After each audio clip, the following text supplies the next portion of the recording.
Hey, what's up, guys? My name is Harry Dell, and this is Boxing Chat. All right, so let's go over the keys to victory for Cotto versus Martinez. I'm going to start off with Miguel Cotto first.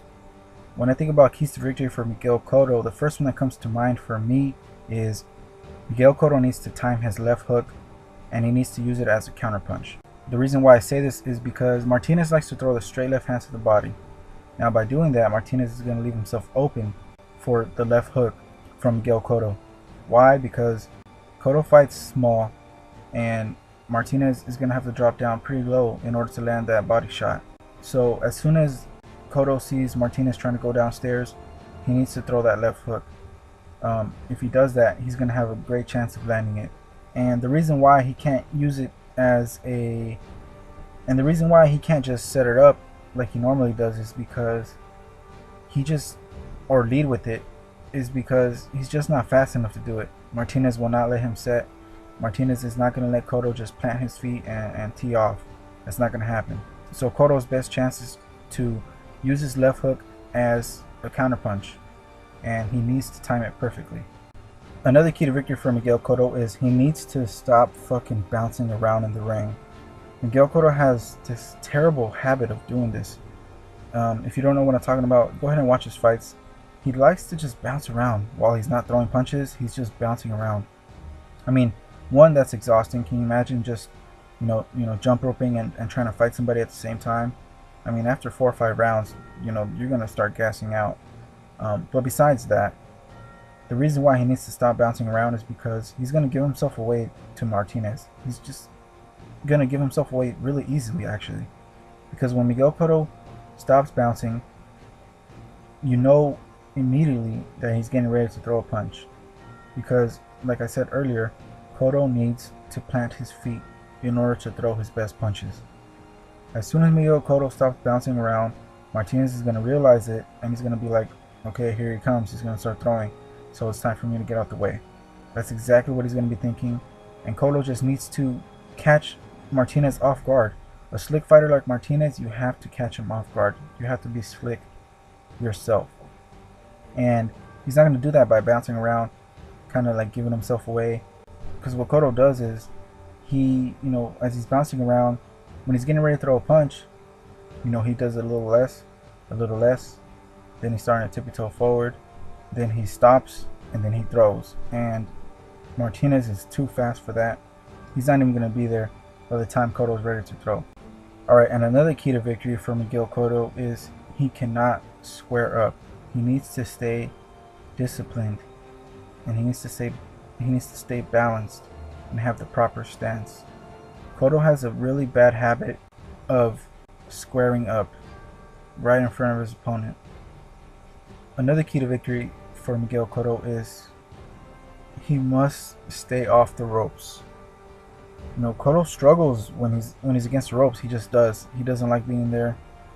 Once he's on the ropes, you see that he likes to use his lateral movement to get back into the center of the ring. And Martinez, once Martinez has you on the ropes, he's pretty accurate and he's pretty quick, both with his feet and hands. So if Martinez has Cotto in the ropes or trapped in the corner, Cotto's going to have a really hard time getting out of that.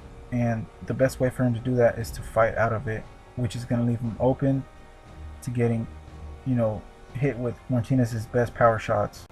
I think Cotto has probably the best chance of winning is to just stay in the center of the ring and try to counter Martinez.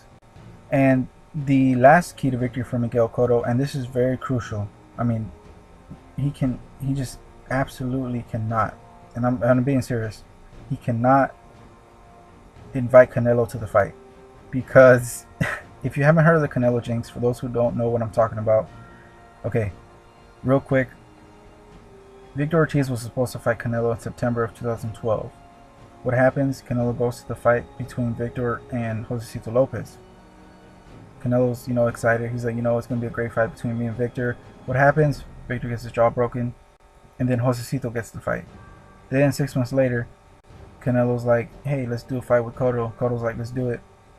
But Cotto had to fight Trout in order to get a championship to make the Canelo fight an even bigger fight. Of course, a unified championship. What happens? Canelo's at ringside. He's scouting out Cotto. He's pretty much excited that, he's looking forward to the fight between him and Cotto. What happens? Cotto loses, and then Austin Trout gets the fight. So now that the talks of Miguel Cotto versus Canelo are coming back up, I think it's best for Canelo to stay home if he really wants that Cotto fight.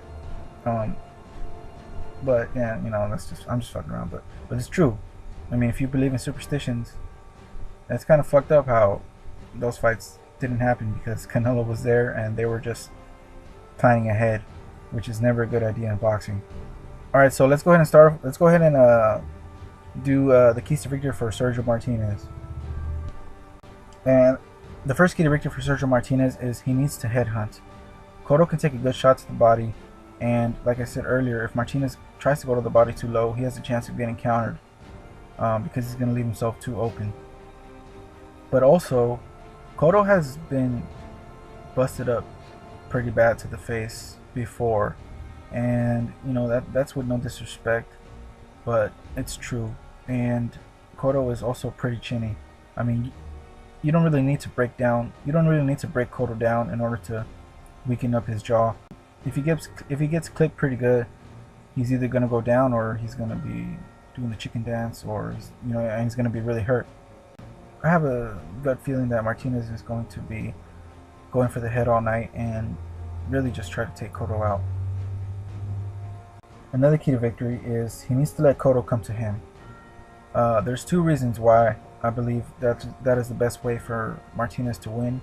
One being he's going to save energy because he's not going to have to be moving around looking for the fight, because he's expecting Cotto to come to him, I think. And I think Martinez should let him. We don't really know how healthy his knee is right now. I mean, they're saying he's 100%, but we really don't know. So if his knee's not really 100%, the best way to, make sure it holds up throughout the fight is, he's going to have to be a little bit more stationary, and he's going to move, a lot less than he's used to. But I think it's going to be a good thing for him because, Cotto's going to be wasting a lot of energy looking for the fight and coming towards Martinez. And Martinez is going to be able to capitalize on that. But with that being said, even if he lets Cotto come to him, Martinez still cannot allow Cotto to make it to the finish line. And by that I mean he can't let Cotto get in range in order for him to throw his best shots. He's gonna have to stop him in his tracks. So you can expect Martinez doing a little movement, kind of meeting Cotto at a certain point, right before Cotto's ready to throw his punches. And I also expect Martinez to fight off the ropes a lot in this fight. Another reason why I think he should let Cotto come to him is because if Martinez has his feet planted and he's sturdy, his shots are going to be, he's going to be dangerous. His shots are going to be devastating. He does pack a punch, and against someone who is chinny and has never fought at middleweight, Martinez could pretty much bank on him, being the fighter that holds his ground and throws his best shots. And Martinez is looking for the knockout, and I think that's the best way to do it. Martinez, by letting Cotto come to him, Martinez will be able to be planted and he'll be able to throw his best and hardest shots. Another key to victory is he must be effective with his right hook. He needs to throw it as a lead, or he needs to throw it as a counterpunch. When Miguel Cotto is getting ready to throw that left hook to the body, Martinez is going to have to beat him to the punch with that right hook, right to the head. Because, Cotto is going to have to, because Cotto, he drops down and leans towards the left, of course, because he likes to get a lot of leverage on that left hook. But by doing that, he's leaving himself wide open. And Martinez has the speed to counterpunch him effectively with the right hook to the head. But another significant tool he needs is he needs to double up the left hand. And I'm not talking about throwing double left straights. because Cotto is expecting that. He needs to throw the left uppercut and the left hook as a combination. Like I said before, Cotto has a tendency to square up, and if Martinez lands that perfect left uppercut, he's gonna drop Cotto. And also, if Martinez doubles up on punches like the left uppercut followed by a left hook, Cotto is really not going to be expecting that kind of combination punching. There's many ways to defeat a fighter, and probably one of the best ways is to do the unexpected. Even if it's out of your comfort zone, you will be highly rewarded, because Cotto's going to be looking for that that stiff right jab. He's going to be looking for that straight left hand to the body and then doubling up upstairs. He's going to be looking for those kind of shots. So if you go ahead and surprise Cotto, confuse him, throw him off, it's going to help him a lot in the fight. And then once he feels comfortable, he will be able to start mixing up and throwing in his bread and butter, which is that quick jab and the straight left hand to the body, to the head. He's going to pretty much confuse Cotto by that time, and he's going to have a high chance of getting the win, or possibly even getting the knockout. Alright, so that's going to wrap it up for the keys to victory for both fighters. I want to thank you guys for tuning in, and I will have my prediction video coming up pretty soon. So go ahead and stay tuned for that. Don't forget to subscribe, and until next time, see you later.